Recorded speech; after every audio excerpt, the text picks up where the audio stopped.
You're listening to Weight Loss for Life Coaches, Episode 14, with Master Certified Life and Weight Loss Coach, Paige Bowman.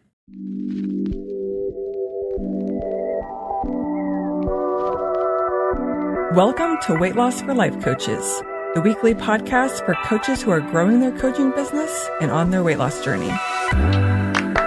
Each week, we'll be tackling why weight loss feels hard and how to make hitting your weight loss goal the simplest thing you do all day.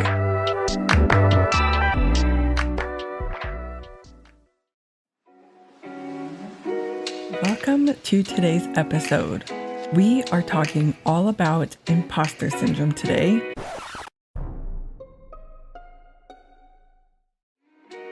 And specifically how this shows up for us as life coaches who want to lose weight. Of course, I looked up the definition of imposter syndrome on the Merriam-Webster website, and it surprised me because I've heard about imposter syndrome talked about for years, but I never did an in-depth study on it myself, and really only understood it once I experienced it, which I'll talk about in a little bit. But here is the definition from Merriam-Webster. Imposter syndrome is a psychological condition, goodness, that's hard to say, that is characterized by persistent doubt concerning one's abilities or accomplishments, accompanied by the fear of being exposed as a fraud despite evidence of one's ongoing success. I looked at other definitions, but this one feels really true to what it feels like to go through imposter syndrome, where you have this persistent doubt about your abilities and your accomplishments, and it's paired with the fear of being exposed as a fraud, even though you have the success. We're going to talk about imposter syndrome in the context of being a life coach, who, of course, helps other people on their journey and with their goals and growth, and who themselves has a weight loss goal and is either not working on it or is on the journey but not at the goal yet. So you help other people and you have a weight loss goal yourself, and you're either not actively working on it or you're on the journey but not done with the goal, right? You're not at your weight loss goal yet. You've probably heard this term before, imposter syndrome, but like I said earlier, I personally didn't really understand it until I had my first big experience with it, and it happened more recently. I hit a really big milestone in my business. I hit a record income month in my business in 2021, I think it was, so last year, and I felt like I was wrong in that I shouldn't have made that amount of money. I shouldn't make a lot of money in such a short amount of time. I felt shameful.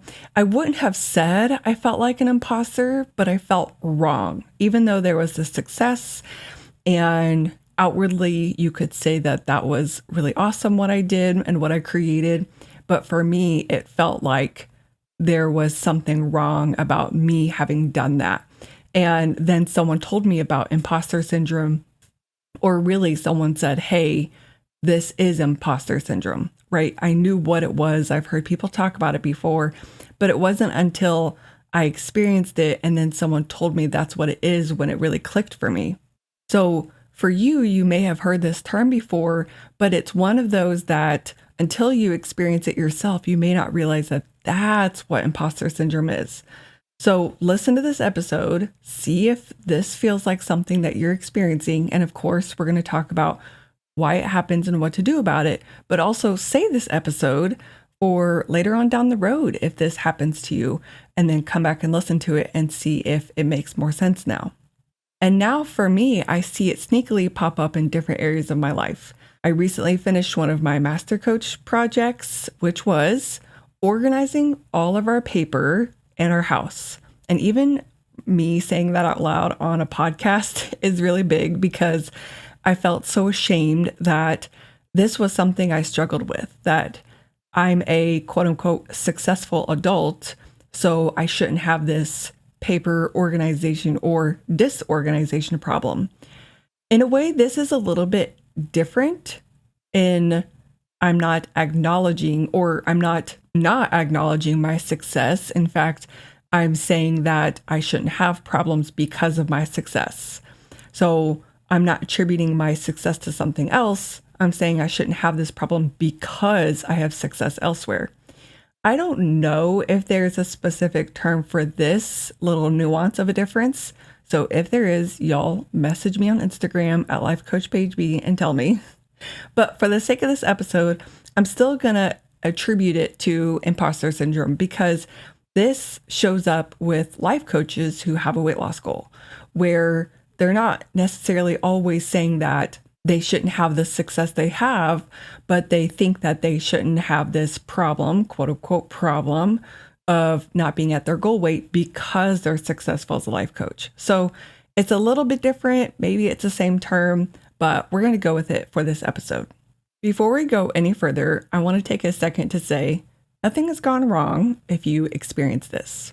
I'll talk later about ceilings and self-limiting beliefs, but I'll go ahead and say I believe imposter syndrome is evidence that you're growing past your comfort zone, and it's a sign of that. You could, in fact, say that experiencing imposter syndrome is something to celebrate because it means you're growing. You might feel more willing to celebrate this at the end of the episode by the time we talk through everything, but I wanted to pop that in at the beginning and let you think about it as we continue on. First, let's talk about why we experience imposter syndrome when we aren't at our goal weight. And I think the first thing is we think it's a problem that we haven't hit this goal, and yet we coach others on hitting their goals. And a piece of that, I think, is often, especially if you're anything like me and my clients, this area of our lives feels emotionally charged. So even though we haven't done other things or hit other goals in our lives, this feels different. Another important piece of experiencing imposter syndrome with coaching and having a weight loss goal is it's visible. And that's something that I've worked through myself and my clients talk about. And it's one of those things that I don't think is talked about enough. And that's why I love things like the love paradox that I've come up with and taking away the societal terms and judgments around weight in our bodies, because we think that other people have opinions about us, and we might have opinions about other people and their body size and where they're at on their journey and in their life. And so the idea that other people can see our bodies, or we try to avoid letting people see our bodies and where we're at on our journey, we make it a problem. And that's part of why it feels so emotionally charged. For example, if you have a goal to buy a house in the next couple of years and you haven't bought one, you may not make it a big deal that you're a life coach who hasn't bought a house yet. And I'm being a little facetious here because I think we could add a little humor to this idea, because sometimes when we're in it and we're thinking about how we have 25 pounds we want to lose and we think everyone's judging us for having an extra 25 pounds on our bodies, that they question us and our ability to coach when we also maybe haven't bought a house yet, or haven't organized our papers yet, or any of these other goals that we're working towards. And so I would even take a look at in your own life where you might be making one area more emotionally charged for yourself. And if it's not weight, see what else it might be. Where when you really think about it, you're a person who has goals that you've accomplished and you have goals that you haven't accomplished. You have journeys you're on and you have journeys you're not on or you're done with, and you're a life coach. And so, yes, it can feel really important and it can feel really charged because it's visible and you think other people are looking at you and having thoughts about you, and you might be having thoughts about what other people are thinking. But it's important to take a pause and take a look at how we're making our weight loss journey mean so much about our ability to coach and our coaching journey in our business. We'll talk a little bit about why it's important to recognize imposter syndrome, but I want to open up this conversation so that we can take a look at why we're experiencing imposter syndrome, why we're making our weight loss journey mean anything about our ability to coach. And I think it's important to allow yourself to ponder on this and think about it. I mean, I'm not doing powerful questions yet, but allow yourself to think about why I'm choosing to make my weight loss journey mean anything about myself as a coach. And really ask yourself where that comes from. Is it coming from something that society has told you? Is it coming from something that someone said? Is it coming from some old beliefs that you haven't let go yet?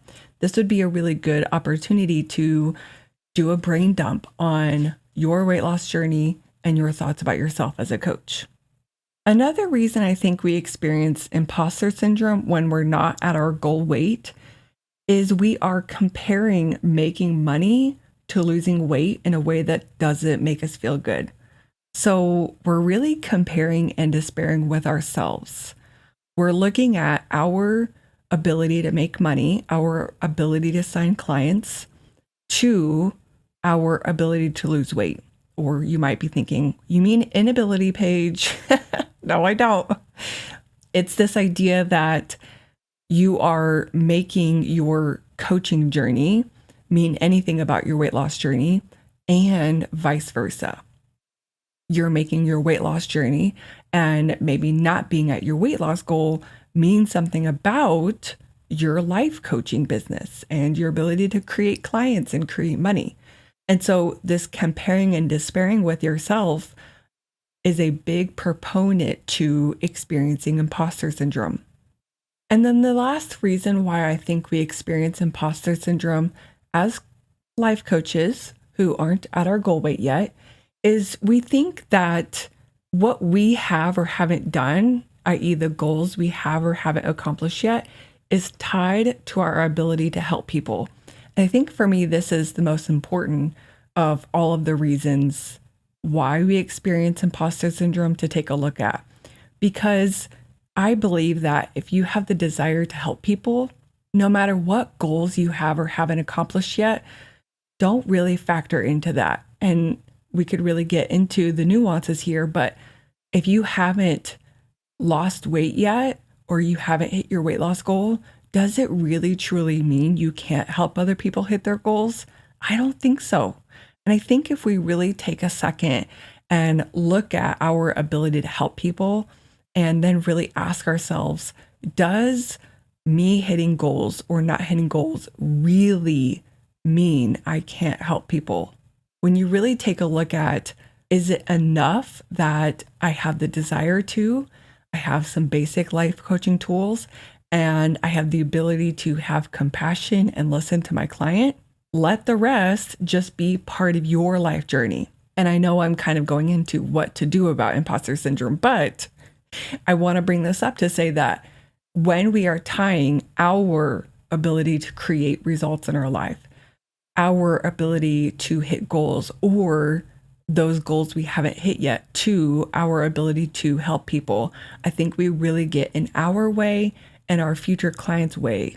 And that dives right into the next thing I want us to talk about today, which is why it's so important to recognize imposter syndrome as we experience it for ourselves and our clients. And the first thing that I wrote was, so we can stop it. And I'm kind of joking here, but not really, because the last reason I was just saying that we experience imposter syndrome is we are tying our ability to hit goals to our ability to help people. And if we keep doing that, we will stop marketing as much. We will stop telling people we can help them because we're looking at our life and making it mean we can't help people. And that's you getting in the way of your ability to help people. So it's so important to recognize that you're experiencing imposter syndrome when you are, so that we can do something about it, which I'll get to in a little bit. But that means then you can let go of this idea that you can't help people. And then that means that you will go tell people you can help them even more.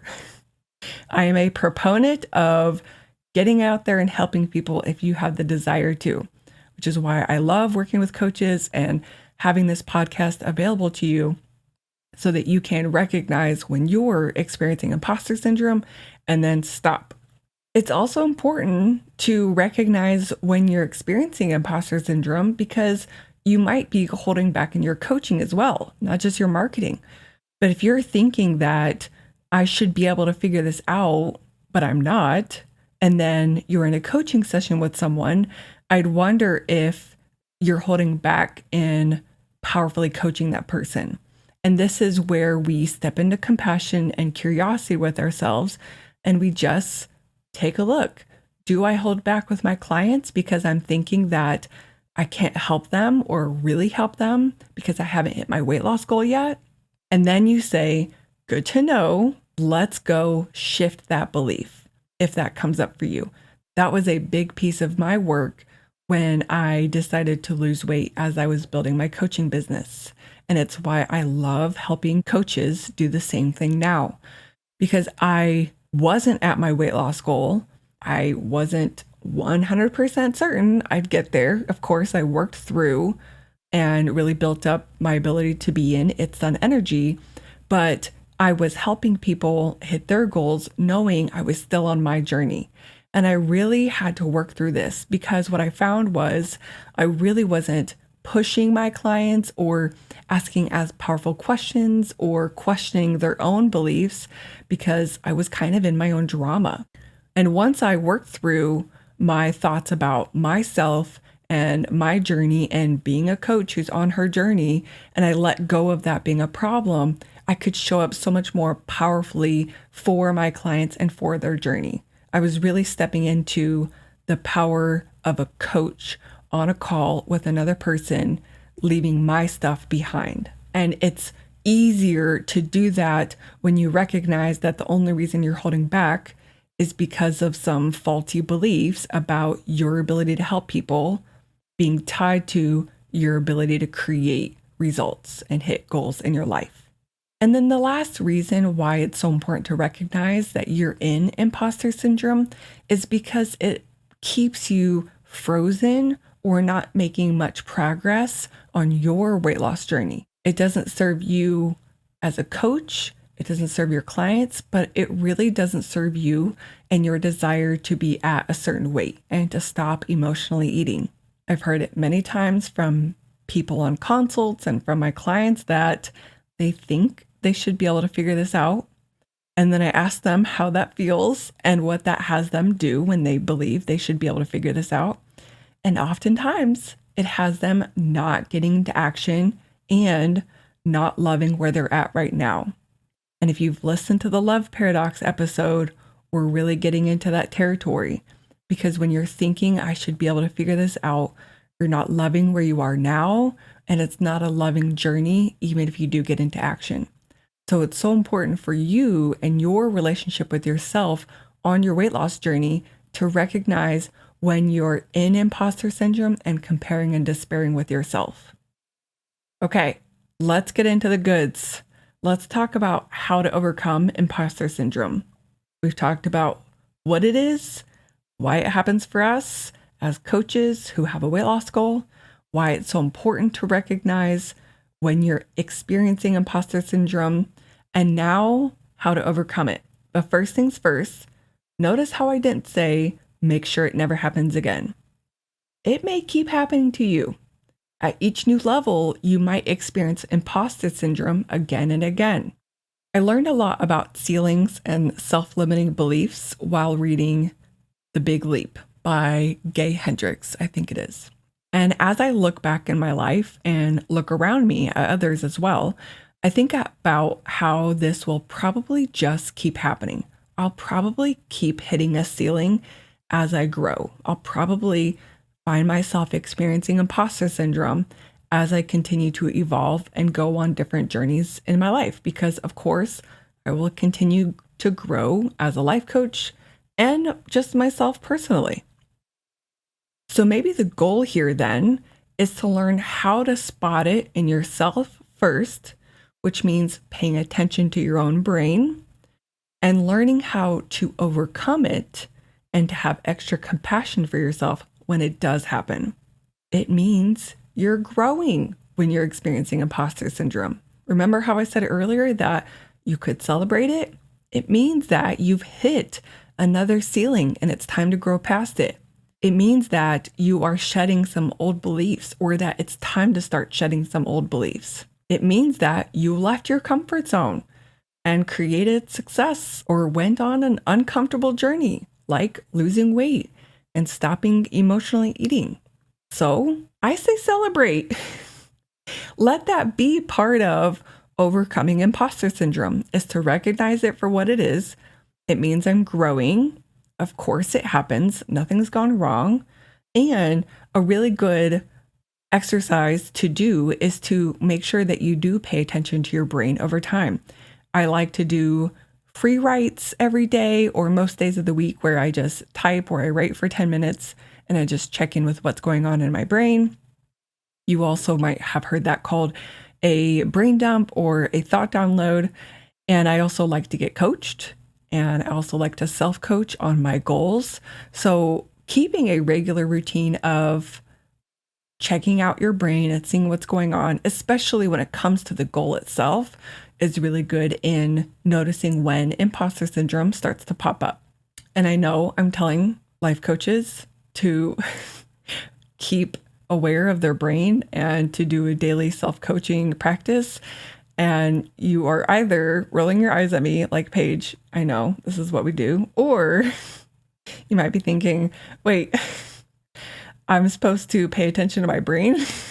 So wherever you're at in your own personal self-coaching journey, either way is fine. I just want to offer that whatever that looks like for you, even if it's not daily writing or if it's not daily self-coaching, just know that a big part of recognizing imposter syndrome is just being aware of what's in your brain.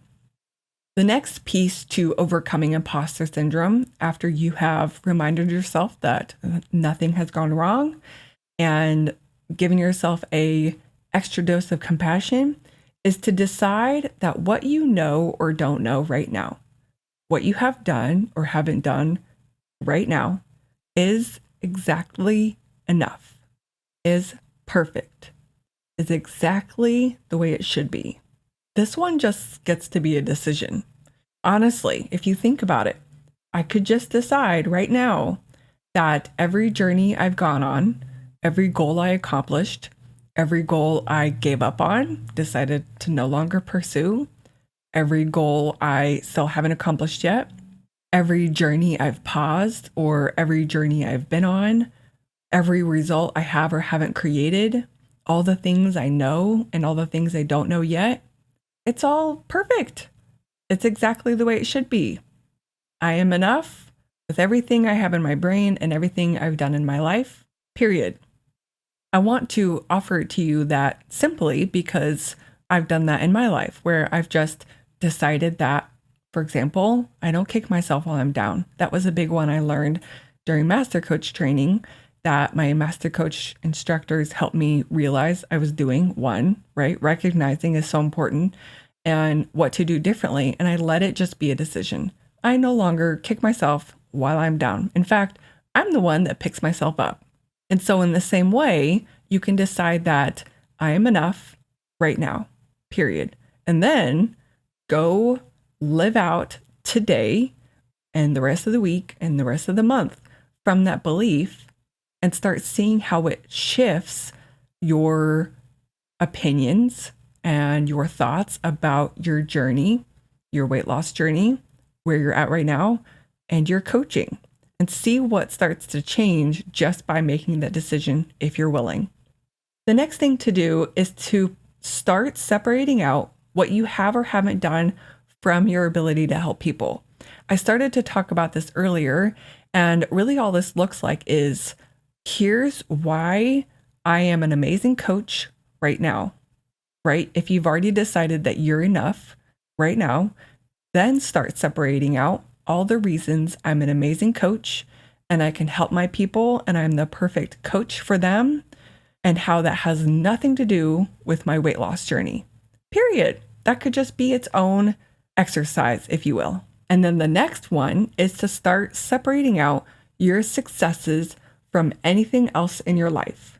So for example, my success as a life coach is separate from my weight loss journey, and My weight loss journey and my success there is separate from my life coaching journey and my journey of building my business. This example is really having us no longer comparing and despairing with ourselves.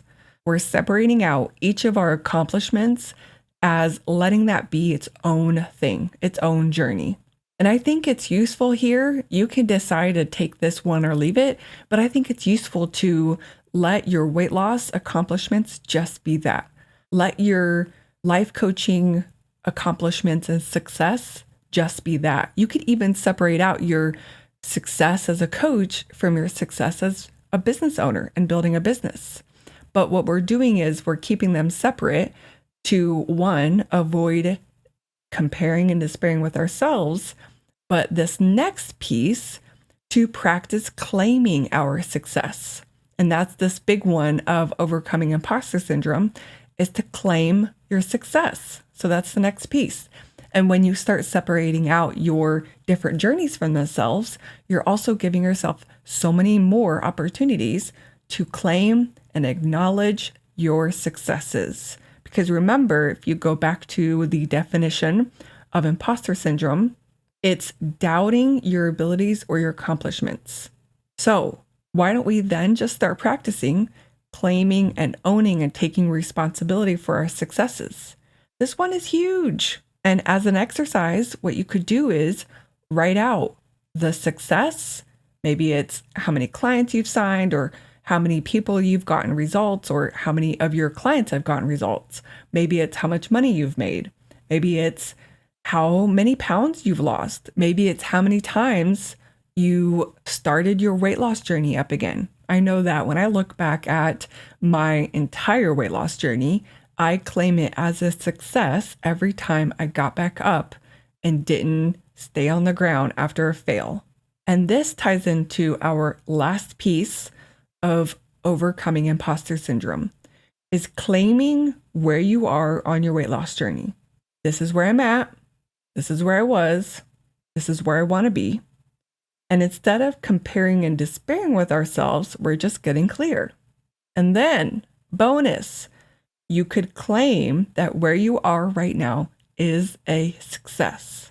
So like I said, for my journey, I would lose weight and then I'd gain it back, but then I'd keep going and I'd find a new way, or I'd try it again and I'd lose weight and I'd gain it back. And I just kept going until I finally figured out the way that worked best for me.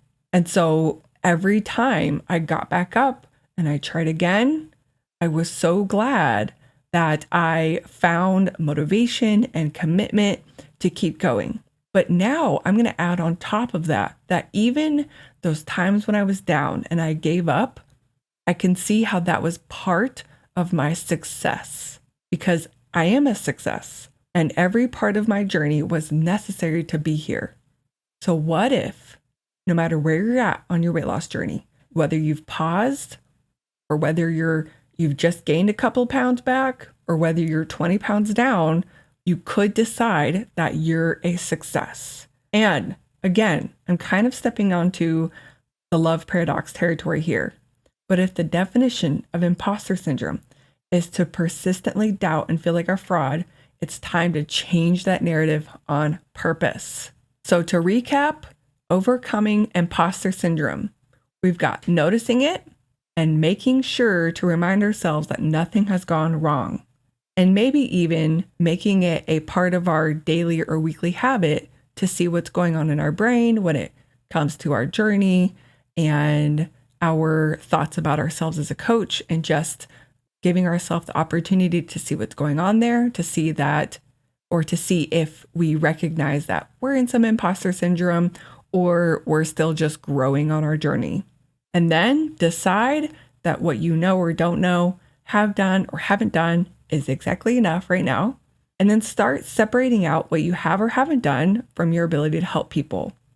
Next is to start separating out your successes from anything else. Let them be on their own, and then claim those successes and celebrate them. And then lastly, claim where you are, get clear with where you are on your weight loss journey, and consider celebrating that and claim it as a success, no matter where you are on your weight loss journey. right now. Okay, it's time for some powerful questions. I can't leave you all without some powerful questions. So I'm just going to offer a few that I wrote down to you to think about. And of course, I want you to come back and listen to this episode. But here's what I want you to start pondering on after talking about what is imposter syndrome, why we experience it, and what to do about it. How can I start claiming my success in my life today? What would be different if I stopped comparing and despairing with myself? What if it's possible that I can claim where I'm at on my weight loss journey as success? What would that look like? What would that have me do moving forward today? All right, y'all, that's it for this episode. If you loved this episode and in general the podcast, leave us a review on your favorite podcast platform and give us 5 stars. And of course, share this with your fellow life coaches who might themselves be experiencing imposter syndrome. And for sure, save this one. Save it because you might experience imposter syndrome again as you continue growing and on your journey of losing weight and life coaching. You'll want a solid reminder that it's okay and what to do about it. So save this episode. That's it for this week. I'll see y'all later.